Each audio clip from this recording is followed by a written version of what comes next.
தமிழகத்தின் பல்வேறு பகுதிகளில் போதைப் பொருளுக்கு எதிராக மாணவர்கள் உறுதிமொழி ஏற்றுக்கொண்டனர். நாகப்பட்டினத்தில் உள்ள தனியார் பொறியியல் கல்லூரியில் போதைப் பொருள் இல்லா தமிழ்நாடு என்ற தலைப்பில் உறுதிமொழி ஏற்பு நிகழ்ச்சி நடைபெற்றது.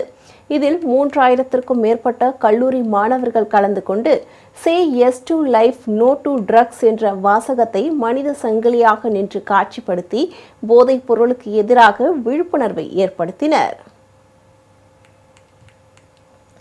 தென்காசி புதிய பேருந்து நிலையம் முன்பாக மாவட்ட காவல்துறை மற்றும் தனியார் கல்லூரி நிறுவனங்கள் சார்பில் போதைப் பொருளுக்கு எதிராக விழிப்புணர்வு மாரத்தான் போட்டி நடைபெற்றது. போதையில்லா தமிழகம், போதையில்லா தென்காசி இதை உருவாக்கணும், நல்லதொரு சமுதாயத்தை உருவாக்கணும். போதைப் பொருட்களிலிருந்து இன்றைய இளைஞர்களையும் பொதுமக்களையும் நம்ம மீட்டெடுக்கணும். அந்த அடிமைத்தனத்தை போக்கணும்.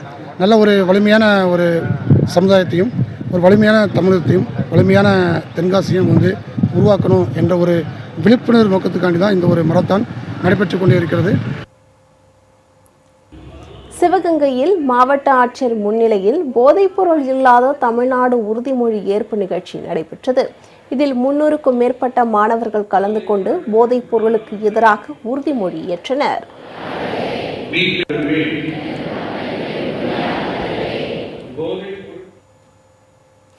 இதேபோல் திருச்சியில் நடைபெற்ற தனியார் கல்லூரி உறுதிமொழி ஏற்பு நிகழ்ச்சியில் மாவட்ட ஆட்சியர் பிரதீப் மாணவர்களுடன் இணைந்து போதைப் பொருள் ஒழிப்பு உறுதிமொழி ஏற்றுக்கொண்டனர்.